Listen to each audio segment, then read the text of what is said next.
Boa noite, pessoal, tudo bem? A gente vai dar início ao nosso estudo de hoje, né? Que Jesus aí possa nos abençoar, nos ajudar, né? Que a gente possa aí aproveitar, né, esse tempo de estudo aí, de aprendizado, possamos tirar, né, dessa noite melhor aprendizado, né? Hoje nosso estudo de Evangelho, né? Nós vamos, né, falar um pouquinho das questões da época do Cristo, do Evangelho, né? E hoje o nosso tema vai ser falar da ordem essênia, né? Nós vamos falar dos saduceus também, né? Mas nós vamos falar um pouco da ordem essênia, né? Que tem muitos pontos em comum até, né, com o cristianismo primitivo. É interessante que, né, eles têm vários pontos, né, muito próximos, né, com os primeiros cristãos, né? O que não deixa de ser algo interessante, né? E um tema aí para o nosso estudo de hoje, né, pessoal? A gente vai fazer a nossa prece inicial, né? E a partir dela a gente já vai começar, né, o nosso estudo de hoje, tá bom? Vamos lá, né? Elevar o nosso pensamento, né? Pedir a Jesus que neste momento possa nos abençoar, nos envolver com o seu amor. Pedir por aqueles que precisam de carinho, de amparo, de entendimento. Pedir, Senhor, que possa nos ajudar e nos entender na caminhada da vida. Fique conosco hoje e sempre, que assim seja, graças a Deus. Então, pessoal, né, boa noite mais uma vez, né?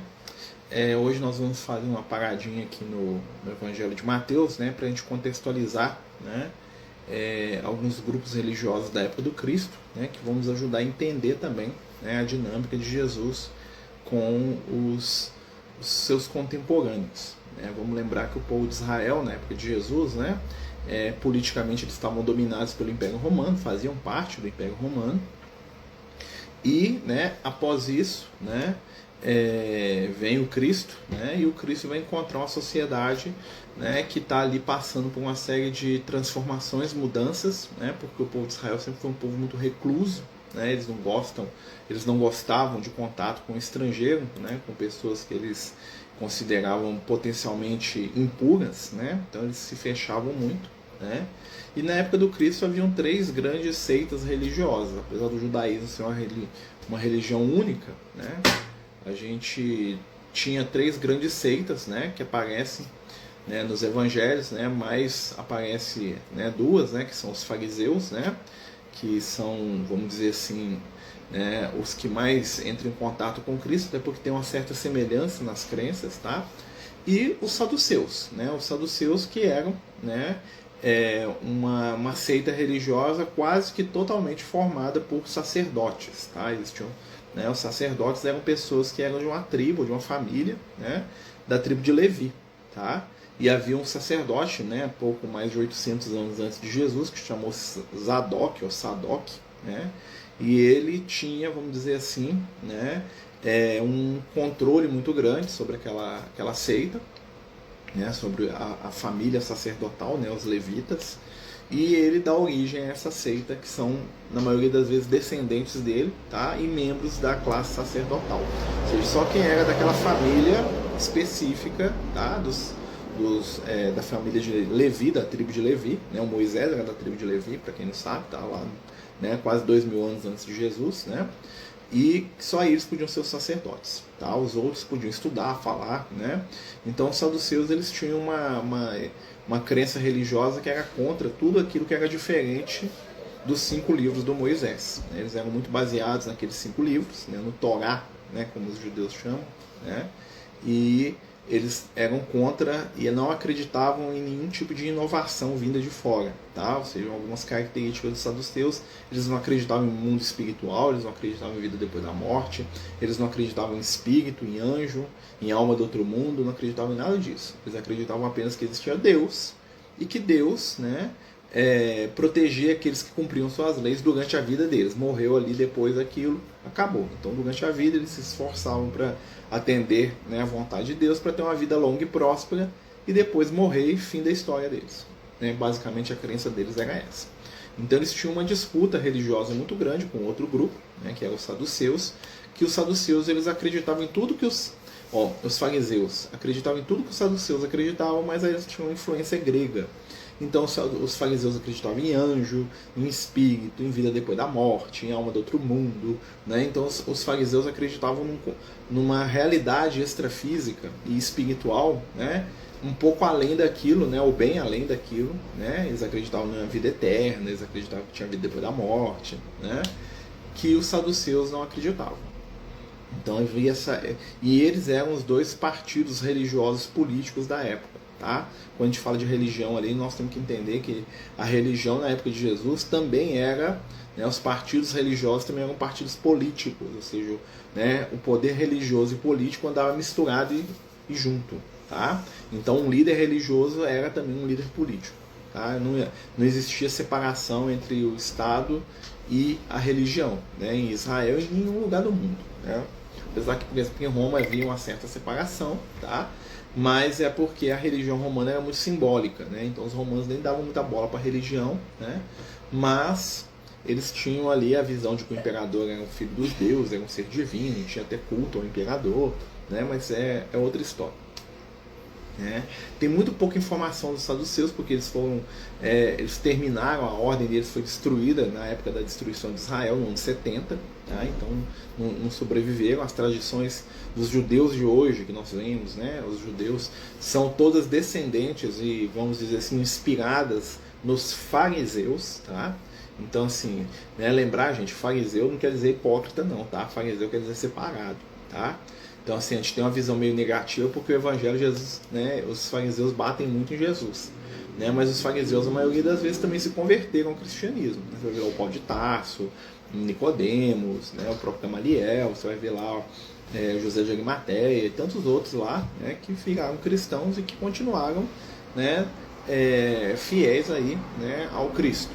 Tá? Então, assim, os saduceus já não tinham muito isso. Tá? Os saduceus eram bem materialistas, apesar de religiosos, no sentido que eles só acreditavam naquilo que os sentidos deles percebiam. Tá? Eles não tinham nenhuma visão metafísica, ou seja, o que é isso? Né? Eles não acreditavam em nada além dos nossos sentidos físicos. Né? Deus existe em algum lugar lá do céu e Ele cuida do mundo. Se você obedece Deus, Deus vai te dar família, vai te dar riqueza, vai te dar poder, vai te dar saúde, mas para você usar enquanto você está vivo. Então eles tinham isso como uma troca. Agrado Deus, eu vou ter uma vida boa. Morri, acabou, Deus vai ficar para lá porque Deus é eterno, eu não, eu morri. Tá? Então era bem simplista a visão dos saduceus. Os fariseus já eram mais complexos e até por isso, talvez, né? E com certeza, aliás, Jesus tinha com os fariseus uma ligação mais próxima. Né? Jesus conseguia trocar uma ideia, vamos dizer assim, mesmo que às vezes conflituosa, né? Com os fariseus, porque havia ali uma base de ideia, de raciocínio, de pensamento, né, em comum, que facilitava, né, todo esse processo aí, né? E já com os saduceus havia uma distância muito grande, porque Jesus falava de coisas além da percepção material e os saduceus nem sequer cogitavam que isso existe, né? Então, assim, é bem interessante, né? Eles eram uma seita religiosa materialista, né? Ou seja, só acreditavam nas questões da matéria em si. Quer dar um oi pro pessoal? Oi, gente. Desculpa não atrapalhar, tá?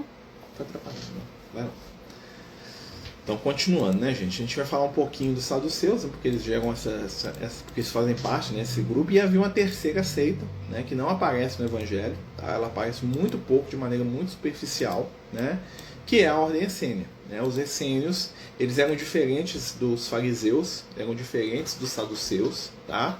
Porque os essênios, eles acreditavam, né, em todas as questões do Antigo Testamento. Eles eram judeus na essência, mas eles queriam viver de uma maneira mais pura possível. Então eles acreditavam, né, que se afastando dos centros religiosos, das cidades, dessas regiões populosas, eles estariam se preservando do contato com seres contaminados espiritualmente. Tá? Então os essênios, eles trazem, né, eles acreditavam em uma série de coisas muito interessantes, né? Por exemplo, eles acreditavam na cura pelas mãos, eles acreditavam que eles poderiam ser apenas vegetarianos, eles não tinham propriedade particular, né? Olha só, algumas coisas em comum, né? Tinham muitas regras, tinham o ritual do batismo, né? E todos eles, na maioria das vezes, faziam voto de Nazireu. Nazireu, gente, é um voto religioso da época de Jesus, tinha uma promessa, né? que alguns homens faziam de não cortar o cabelo durante determinado período da vida. Às vezes o cara fica 5, 6, 7, 8, 10 anos sem cortar o cabelo.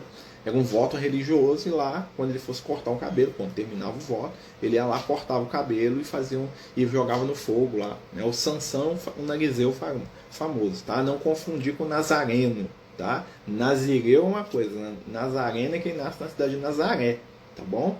Nazireu é vamos dizer assim, um voto religioso, tá? Muita gente fala que Nazaré é a terra dos nazireus, né? Porque eles reuniam, mas é outra história, tá? Mas o que a gente sabe é que os essênios, eles tinham, né, uma série de coisas em comum com os cristãos primitivos, ou seja, a questão do batismo, essa questão de cura pelas mãos, eles acreditavam que impor nas mãos, né? Eles tinham um senso de alimentação e de simplicidade muito grande. Eles viviam, né, em comunidades onde eles não possuíam propriedade, né? Normalmente eles viviam nas montanhas, assim, comunidades, né, onde todas as casas eram iguais e todos vestiam o mesmo tipo de roupa. Então, quando eles saíam para os trabalhos deles, quando eles retornavam, cada um entrava na primeira casa que via vazia e era lá mesmo que ele ficava. Eles não tinham propriedade nenhuma, né?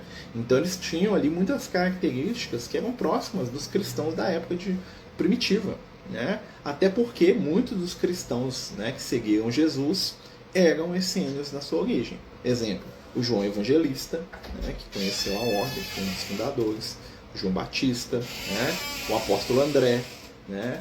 Então ali nós temos vários companheiros, né, que tiveram dentro daquela estrutura que, né, ela nasce ali com um companheiro chamado Essem, né, que na verdade, tá, é um apelido do profeta Daniel, né? Tinha um profeta famoso, né, que é o próprio João Evangelista, o Daniel, e o Daniel ele forma, né, um grupo de uma seita religiosa com o propósito de se preparar para lidar com a chegada de Jesus na Terra. Eles seguiam ali, vamos dizer assim, o pessoal que ia ser a sustentação material de Jesus. Eles iam estar ali preparados, né, espiritualmente, para que quando o Messias chegasse, eles pudessem agregar com o Messias e fazer aquele trabalho de cura, né? Então era muito comum que os essênios também fossem conhecidos como terapeutas. Por quê? Porque os essênios, eles tinham como regra, né, aqueles que podiam e sabiam, né, saíam da comunidade todos os dias e iam procurar as pessoas doentes e necessitadas para poder ajudar. Tá? Mas desde que essas pessoas fossem judeus, tá? Eles não tinham contato com estrangeiro, né? Quando eles viam estrangeiros, fugiam dos estrangeiros, porque eles achavam que os estrangeiros não mereciam ajuda, tá? Mas eles tinham sim um trabalho de cura, de ajuda para aquelas pessoas que eram mais necessitadas. Então eles faziam um trabalho de caridade muito grande, principalmente no campo da saúde, tá? Eles cuidavam das pessoas doentes, né? Mas eles tinham dificuldade com algumas outras questões, né, dada mesmo a própria cultura da época, né? Não há relato que haviam mulheres na ordem essênia, né? Existe alguma outra situação em que alguns estudiosos falam, e segundo a espiritualidade, mulheres eram proibidas na ordem essênia, tá? Apesar de que eles lidavam, alguns eram até casados, tá? Elas não participavam dos rituais da ordem. Elas participavam, porque elas moravam lá com eles, ajudavam nas tarefas, mas os rituais mesmo, a coisa ali da ordem, ali, as iniciações, né, normalmente as mulheres não participavam, pelo que a gente sabe, tá? Mas elas eram aceitas, né, como esposas. Havia celibato também em alguns casos, tá? Que não era nem estimulado e nem criticado, tá? Então os essênios podiam ser celibatários ou não. Mas o que havia é que eles tinham uma rígida, né, regra religiosa, né, e normalmente quem não cumpria aquela regra era expulso ou podia ser até morto. Tá? Os essênios eram bem radicais ali no cumprimento ali, né, das normas religiosas que eles tinham. Mas, com certeza, né, sem sombra de dúvida, os essênios eram, né, o grupo espiritual, vamos dizer assim, mais próximo dos ideais de Jesus. Muitas coisas que a gente vai ver nos cristãos, a ordem essênia já fazia. Tá? Claro, com Jesus aquilo se amplia, né, e se aprofunda. Né? Quando Jesus vem, ele vem para poder, né, pegar o que tinha de bom naquilo e multiplicar. Né? Quem quiser conhecer sobre os essênios, tem um livro muito bom chamado A Grande Espera. Tá? Um livro espírita, né? Ele é do Eurípides Barçanufo, né? E o Eurípides Barçanufo, ele conta lá, ele tem uma percepção lá dos essênios, né? Porque ele estava encarnado na época e ele era um jovem na ordem essênia quando Jesus estava encarnado. Então ele chegou a ver Jesus, aquela coisa toda, né? Só que ele pegou o fim da ordem. A ordem ela não dura muito depois do Cristo, ela acaba ali mais ou menos no ano 68 ali, né? Ou seja, 2 anos antes da destruição de Israel, tá? Por quê? Porque o que aconteceu? Quando Jesus encarnou, né? A juventude da ordem essênia foi em massa atrás de Jesus. Então ficaram só os idosos, né? Os idosos que falavam assim, não, esse cara é o Messias e tal, mas, né? Porque Jesus, ele era o quê? Ele fazia algumas coisas que os líderes da ordem não davam conta, ou não acreditavam, né? Jesus era a favor de falar com os estrangeiros, né? Era a favor de misturar com as pessoas, era a favor, né? De pregar o evangelho para todo mundo. E o pessoal da ordem essênia achava que o ideal era ficar eles lá no mundinho separado deles lá, né? Fugindo de tudo que é contato com aquilo que é negativo. Jesus falou, não, nós temos que, né? É hora de vocês pregar. Então a juventude da ordem essênia foi com todo mundo com Jesus, né? E os velhos ficaram, né? E acabou que eles foram, né, desencarnando e não teve renovação, né? Aí teve a revolta dos judeus contra Roma, que os romanos destruíram o resto que sobrou da ordem, tá? Mas é muito interessante, né? Porque a ordem essênia era a revivência de vamos dizer assim, de uma série de fatores, né? Porque a ordem essênia começa com o profeta Daniel. O profeta Daniel, né, que para que todo, né, a maioria deve saber, é a encarnação do João Evangelista anterior, né? Que também era da ordem essênia quando ele encarnou, né? Ou seja, ele estava lá na casa dele, né? Apesar de eu não lembrar com certeza, ou lembrar, não sei, né? Mas assim, e na época de Jesus, o líder da ordem essênia era um espírito iluminadíssimo, né? Encarnado, né? Chamava-se Hilarion, né? Era conhecido como Hilarion do Monte Nebo. O Monte Nebo era uma montanha, né, nevada que tinha em Israel, muito parecida ali, próximo ali daquela região ali da Galileia, ali, entre a Judéia e a Galileia ali, né? E era onde a ordem essênia tinha um dos seus assentamentos mais famosos, né? Tem também, né, os assentamentos lá do Qumran, né, ali onde é o Mar Morto, né? Até teve lá os manuscritos do Mar Morto, né, que apareceram, que eles acharam lá, que eram da ordem essênia, né? Que fala muita coisa deles e tal. A gente sabe da ordem essênia, vamos dizer assim, historicamente hoje, por causa desses manuscritos que eles acharam lá né, nas cavernas ali da região ali, né, à beira do Mar Morto ali, tá? Que também abrigavam uma outra comunidade dos essênios. Tá bom?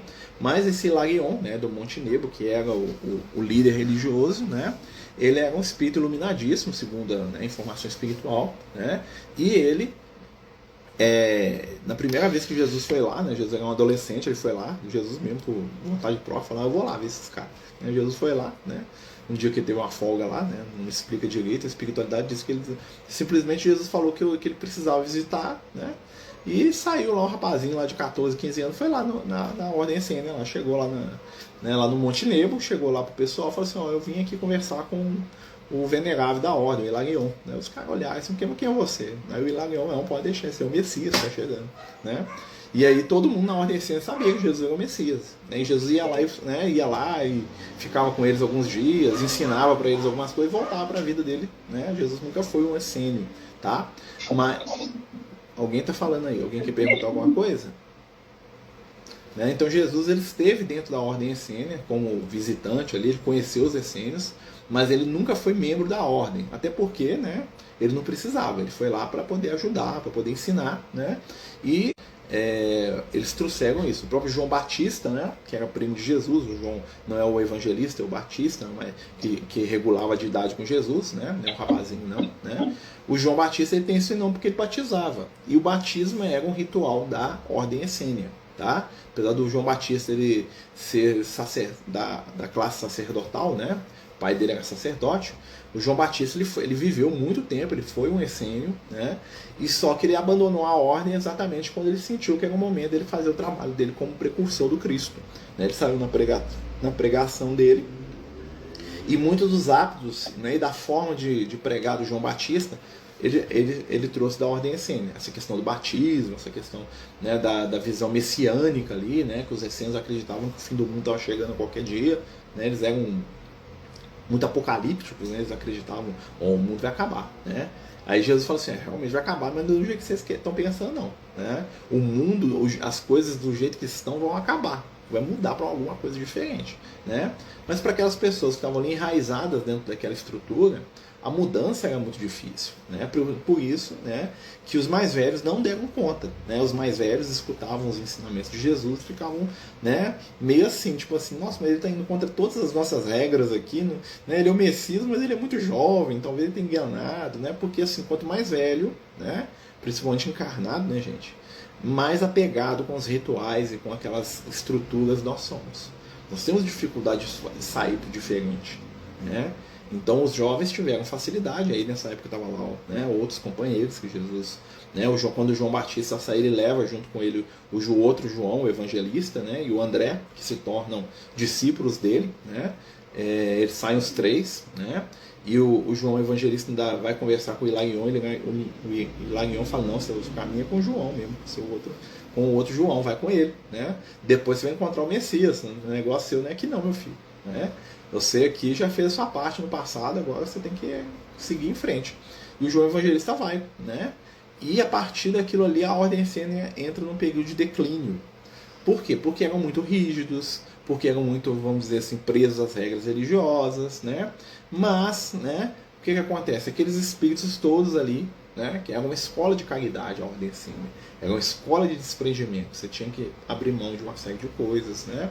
Então, quando Jesus vem, naturalmente, quando se forma, né, as primeiras comunidades ali do caminho, né, cristãs, né, vai vir mais para frente, os essênios aderem. Por isso que a ordem desaparece, né? Os essênios foram meio que absorvidos ali pelo cristianismo primitivo, né, e se tornaram, na sua maioria, cristãos ou desencarnaram, né, como aconteceu com o Hilarion lá, que era o líder da ordem, né? E ele vai para o plano espiritual e ele era um espírito iluminado, então ele já estava, né, numa condição espiritual muito tranquila, né? Com a maioria dos membros da ordem, tá? Não todos, tá, gente? A gente não quer dizer que todo mundo ali era iluminado, né? Mas os líderes normalmente eram, tá? E você vai notar que eles não aparecem muito no Evangelho, por quê? Porque eles não se misturavam com questão política. Uma das questões que a ordem essênia fazia questão era não se meter com as questões políticas. Então aquelas brigas lá do templo, lá de fariseu com saduceu, com romano, né, puxar saco do governador romano e não sei o que, e manter o poder e fazer aquilo, os essênios tinham horror daquilo. Então os essênios saíam daquela situação, então eles não tinham nem voz ativa ali, né? Nenhum essênio fazia parte do sinédrio, que era, vamos dizer assim, o sistema legislativo e judiciário de Israel, era o sinédrio, né, que era composto por 72 anciões, né, ou seja, 70, tá? Era mais ou menos dividido meio a meio entre os saduceus e fariseus, metade e metade, né? E tinha dois lá que eram o sumo sacerdote e o venerável. O venerável na época de Jesus era o Gamaliel, né? E depois, antes dele, era o avô dele, o Hiléu, né? E assim, eram 72 anciões que tudo que acontecia em Israel eles que decidiam, tá? Debaixo, claro, da autoridade romana. Se os romanos mandassem, aí a autoridade deles já assumia, né? É o sinédrio que julga Jesus, apesar de que, né, o sinédrio, né, quando Jesus é preso, o sinédrio não estava lá no dia, não. Quem julgou Jesus foi um grupo de pessoas do sinédrio. Alguns falam de 20 a 30 pessoas que faziam parte, não todos, né, não chamaram todo mundo, porque Jesus tinha um monte de gente que era a favor dele, então eles não iam poder matar Jesus do jeito que eles queriam. Eles fizeram um negócio meio debaixo dos panos lá para poder entregar Jesus para os romanos, tipo assim, pedir para os romanos matar Jesus. Basicamente isso, né? Então assim, mas assim, uma coisa interessante é que a história da ordem essênia começa lá atrás, né? Vai começar lá com um rapazinho chamado Samuel, né? Não sei se você já ouviu falar, o profeta Samuel, né? Que vai fundar um grupo de estudos espirituais, né? O Samuel que vem do Egito, lá, espírito antiguíssimo, né? Ele vai formar uma coisa chamada Fraternidade dos Profetas, que nada mais era do que uma escola, né? Ou, né, um grupo onde as pessoas que tinham sensibilidade espiritual eram profetas, que quer dizer mesmo coisa de médium, né? Iam para aprender a lidar, né, e entrar em contato com o Senhor. Então Samuel pegava aquelas jovens, aquelas mulheres, né, tinha os profetas e as profetisas, né, e ele ensinava aquelas pessoas a serem instrumentos da palavra do Senhor, tá? E isso lá na época do rei Davi, lá, rei Saul, né? Então o próprio rei Saul era da fraternidade dos profetas, ele, né? O Davi nunca chegou a entrar porque ele não tinha mediunidade assim, né? O Saul tinha, né? O Saul era da fraternidade dos profetas, né? E aí o que acontece? a fraternidade dos profetas, que vai, né, produzir todos aqueles companheiros que, né, que durante quase 8 séculos vão se colocar ali como intermediários do mundo espiritual para os judeus, né? Isaías, Oséias, Miqueias, né? Abacuque, todos esses profetas antigos, né, vieram da fraternidade dos profetas, né? Assim como o último deles, que foi o profeta Elias, né, que foi o último da fraternidade dos profetas quando ela foi destruída, né? E o que aconteceu? O espírito que criou ela, Samuel, reencarnou, né, lá na Babilônia, né? Na verdade, Israel depois foi para a Babilônia, reencarnou como Daniel, né, que é o mesmo espírito, é o João Evangelista aí, né? E o Daniel, ele recria a fraternidade dos profetas com um outro nome, né, dá um nome de Ordem Essênia. É ali que nasce a Ordem Essênia, né, uma revivência aprimorada do que era a fraternidade dos profetas. A fraternidade dos profetas tinha por objetivo o quê? Ensinar as pessoas a serem porta-vozes de Deus, né? Ou seja, os médiuns, né? Por isso você vai ver muitas coisas que batem muito com mediunidade na Bíblia, né? Foi-me dirigida a palavra do Senhor, escutei uma voz, tive uma visão, aí a vidência, a audiência, né? Foi-me dito, toma da pena e escreve, a psicografia aí, ó, né? São fenômenos mediúnicos, só que com outra nomenclatura, é claro, né? E só que quando Daniel volta, né? Quando Samuel reencarna como Daniel, além dessa parte, ele fala assim, ó, além dessas questões espirituais, nós temos que botar a mão na massa, que é quando os essênios, né, fazem algo além do que os profetas faziam, que é o que os essênios começam a trabalhar na ajuda e no cuidado dos necessitados, né? Onde havia uma pessoa, né, que precisasse, né, inclusive animais, tá, gente? Os essênios acreditavam que tinha uma questão muito interessante. Eles acreditavam que Deus não devia ser adorado em templo, né? Por isso que muita gente fala que Jesus era essênio. Por quê? Porque Jesus, conversando com a samaritana, ele fala o que um essênio falaria. Porque Jesus fala assim para ela, assim, ó, ela pergunta para ele assim, ó, é aqui que se adora, né, no monte lá na Samaria? Os judeus falam que é lá no templo. Jesus fala, vai chegar um momento que Deus vai ser adorado na intimidade, em espírito, né? E era o que os essênios pregavam. Os essênios falavam que o templo de Deus era a vida. Então, onde tivesse uma árvore, um animal, uma planta, um ser humano, ali era o templo de Deus. E a tarefa do seguidor de Deus era cuidar do templo de Deus. Como é que se cuidava do templo de Deus? Cuidando das pessoas. Olha o raciocínio dos caras, né? O Daniel é fantástico, né? Então ele fala assim, então, por que eles faziam caridade? Porque para eles, ao cuidar de alguém, eles estavam cuidando do templo de Deus. Então, quando eles cuidavam, né, de um doente ou de um animal, eles cuidavam até dos bichos, né? Quando eles davam comida para uma pessoa, né, desde que fosse judia, né, gente, aí entrava a questão do preconceito de raça deles, natural na época, né? Eles estavam cuidando de Deus. Eles estavam cuidando do templo divino. O templo não era um lugar de pedra. O templo divino é onde a vida se manifesta. Então toda a vida era o templo, né?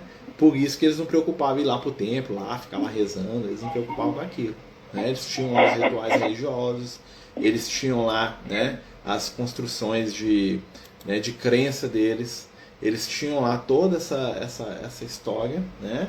Mas mais importante era cuidar uns dos outros, né? E isso a gente vai ver que é a influência da espiritualidade. E aí o que acontecia? Todas aquelas pessoas que tinham, né, uma percepção espiritual mais aguçada, mais aprofundada, acabavam, né, migrando para os essênios, né? Eles acreditavam, né, que a ação deles era a melhor coisa que eles podiam fazer, é se afastar daquele mundo. Esse talvez fosse o único erro deles, né? Porque Jesus ele elogia, né, o trabalho dos essênios, tanto que ele ia lá, né? Ou seja, era uma coisa útil. Mas Jesus fala assim, ó, falta uma coisa para vocês: sair daqui dessas cavernas aqui e enfrentar o mundo, misturar, viver, né? Porque muitas vezes a gente percebe, né, que alguns de nós acham que se espiritualizar é se isolar do mundo, né? Se espiritualizar é fugir do convívio dos outros, do pecado, do erro, né? Então, antigamente tinha muito isso, né? O cara que ia ser santo, ele ia lá para o alto da montanha lá, né? Tinha lá o Santo Antão, né, que ficou no alto de um poste lá, sei lá quantos anos, né?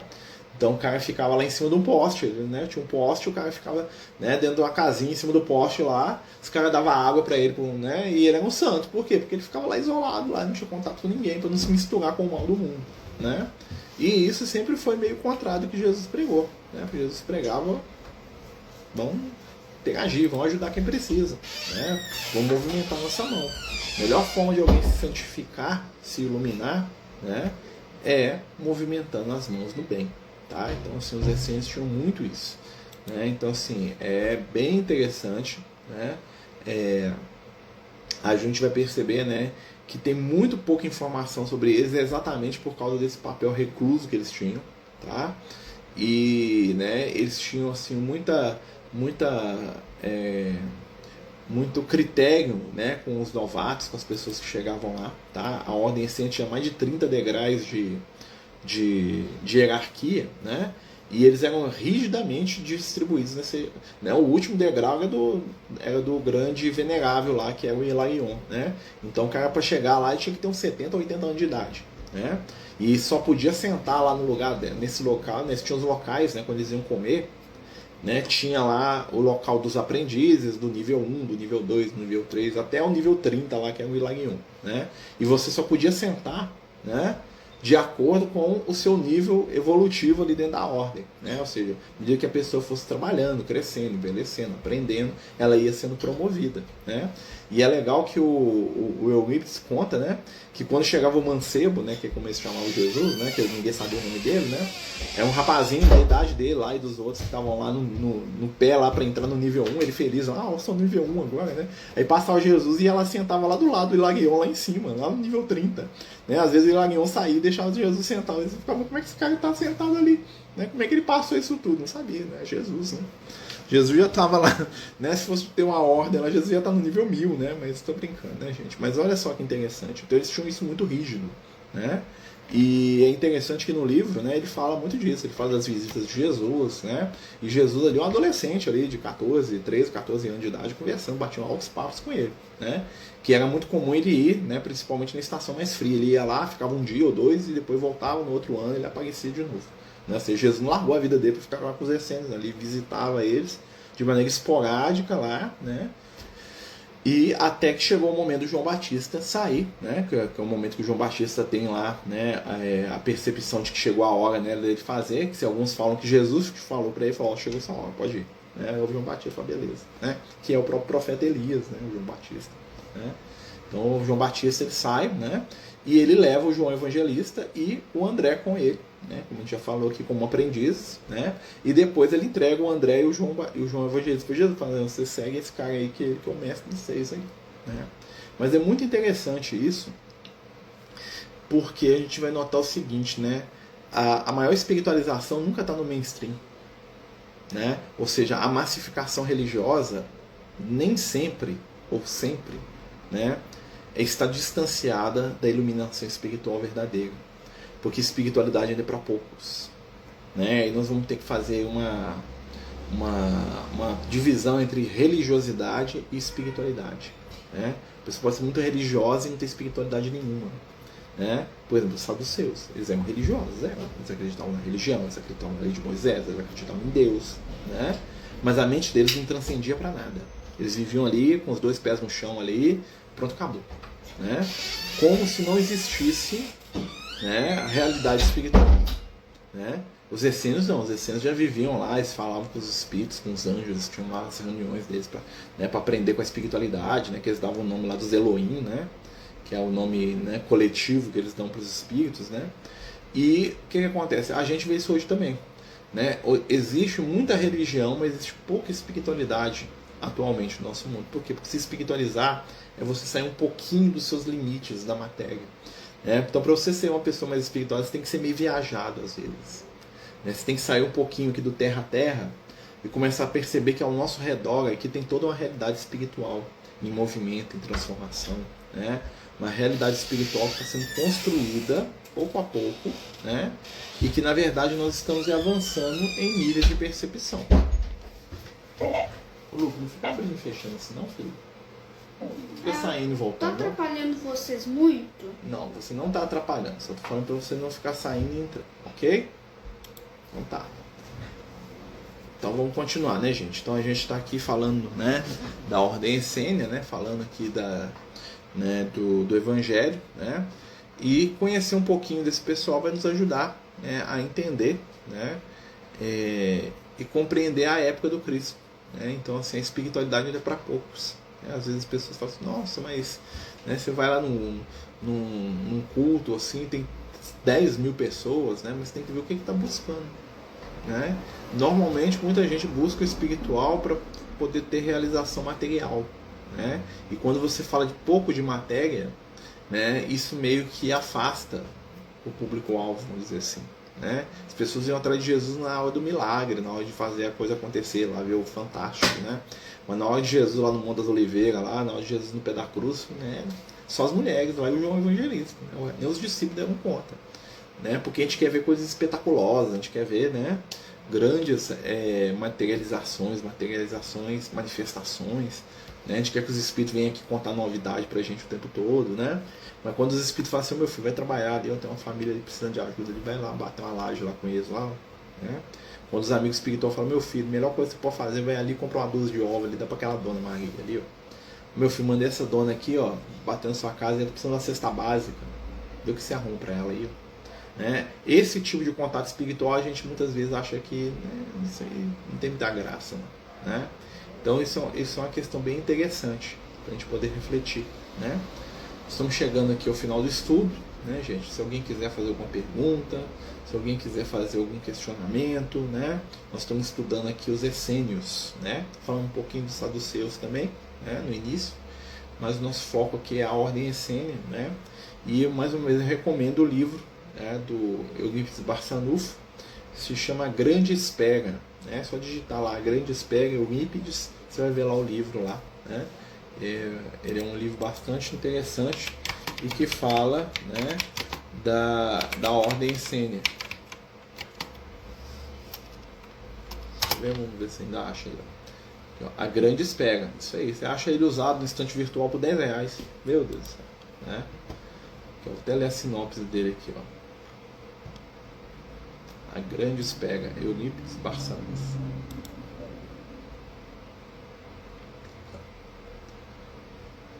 Eurípides Barçanufo, psicografado por Corina Novelino, né? Isso aí. É o único romance do Eurípides Barçanufo, né? Conta a história dele lá, né? Quem tiver interesse é só procurar Grande Espera. É muito bom mesmo. Simplesinho, tá? Mas que tem um monte de informação espiritual muito, muito, muito interessante. Tá bom, gente? A gente vai chegando ao final do estudo, né? Queria agradecer mais uma vez a todos aí que nos ajudaram, né, com o trabalho das cestas, né? Lembrar, né, que esse sábado agora, né, a gente vai estar lá no Francisco distribuindo as cestas, né? Talvez eu não possa estar por questão de trabalho, mas a Edinha vai estar lá, tá? Quem quiser ir lá conhecer o trabalho, né, quem quiser ir lá participar, ajudar, vai ser muito, muito bem-vindo, tá, gente? Nós estamos lá atendendo quase 100 famílias, né? Então quem quiser lá assistir a palestra, participar, ajudar a fazer o almoço, né? 8h30, 8 horas nós estamos chegando lá, né? E quem puder vai ser muito, muito bem-vindo lá no Francisco de Assis, tá bom, pessoal? No mais, eu te agradeço a todos, né? O estudo vai ficar salvo aqui, né? E na semana que vem, né, nós vamos dar continuidade ao estudo do livro do Evangelho, né? Mateus capítulo 22, tá bom? Nós vamos dar continuidade, né, a esse capítulo do Evangelho. Se eu não me engano, já está terminando ele é bem menor que o 21, tá? Então, Corina era sobrinha do Barçanufo, isso mesmo, ó, né? Então, assim, muito, muito bom, tá? Essa obra eu recomendo muito. E amanhã, lembrando, né, gente, 8 horas, nós temos tratamento espiritual, tá? Quem puder participar vai ser muito bem-vindo, né? Se não puder, né, coloca o nomezinho lá, né, e vamos trabalhar aí juntos por Jesus, tá bom, meus amigos? Muita paz, muita luz. Amanhã o nosso tratamento espiritual vai ser pelos suicidas, tá? Nós vamos fazer um tratamento por aqueles que estão, né, que infelizmente suicidaram suas famílias, e por aqueles que estão, né, pensando nesse ato aí, né, para dar força e luz aí para que não façam, né? Então, por favor, nos ajudem, tá? Amanhã às 8 da noite nós estaremos aqui fazendo um tratamento espiritual, né, por todos nós, né? Mas nós vamos pedir pelos suicidas ali na terceira parte, né, que é a parte que a espiritualidade vai trabalhar as energias, né? Então vai ser focado para esses companheiros aí, né, para o pessoal que está deprimido, está triste, né? E no mais é isso, meus amigos. Vamos fazer a nossa prece, né, pedindo a Jesus neste momento que nos envolva, nos abençoe, nos dê a luz e o entendimento de que precisamos, que possamos seguir em frente, aprendendo e amando, oferecendo o nosso melhor, despertando valores, despertando luzes. Senhor, fica conosco e nos dê aquilo de que necessitamos para seguir em frente. Nos envolve em paz, em luz e em fé. Que assim seja, graças a Deus. Então, meus amigos, estamos terminando aqui. Tenham todos uma boa noite. Jesus nos abençoe. Tá? O estudo vai ficar salvo aqui no Instagram. E até amanhã no tratamento, se Deus quiser. Fiquem com Deus. Os Amigos do Caminho apresentam sua primeira obra literária, Versos do Caminho, uma compilação das mensagens do nosso amigo espiritual Lucas, à venda pelo WhatsApp 31 98827 3218. Toda a renda será destinada para o projeto Neurodiversos.